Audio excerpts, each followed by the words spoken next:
વરાછા વિસ્તારના બ્રિજ નીચે થતી ગેરકાયદેસર પ્રવૃત્તિઓ વિરુદ્ધ ધારાસભ્ય કુમાર કાનાણીએ લખેલા પત્રની અસર.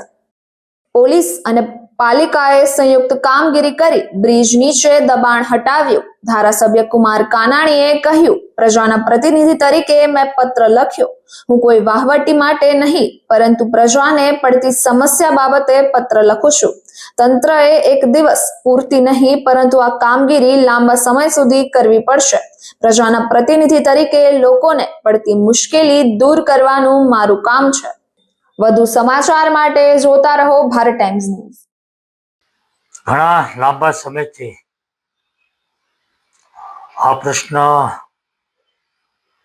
હતો અને લોકોની સામાજિક સંસ્થાઓની પણ માગણી અને લાગણી હતી. લોકોની ખૂબ રજૂઆતો હતી અને વરાછાની જનતાની જે લાગણી અને માગણી હતી એને ધ્યાનમાં રાખીને સુરત મ્યુનિસિપલ કોર્પોરેશન પોલીસ કમિશનરને આ પ્રશ્ન હલ કરવા માટે મેં એક પત્ર લખ્યો હતો અને કેટલા દિવસમાં હલ કરો છો એનો જવાબ માંગ્યો હતો. ખૂબ આનંદની વાત છે કે મારા આ રજૂઆતની અને પત્રની અસર થઈ છે.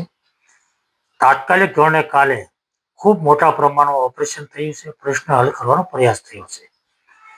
પરંતુ હું ચોક્કસપણે માનું છું કે આ પ્રશ્ન એક દિવસની કામગીરીથી હલ નથી થવાનો. રોજે રોજ આ કામ પર ધ્યાન આપવું પડશે.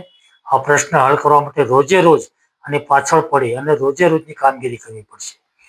અને મને સંપૂર્ણપણે વિશ્વાસ અને ભરોસો છે પોલીસ તંત્ર અને કોર્પોરેશન ઉપર કે એમણે જે સહિયારો પ્રયાસ કર્યો છે અને જે ઓપરેશન કર્યું છે, જે કામગીરી કરી છે, એ રોજે રોજ કરીને આ પ્રશ્ન સંપૂર્ણપણે હલ થાય એ દિશામાં કામગીરી કરશે હું ચોક્કસપણે હું માનું છું.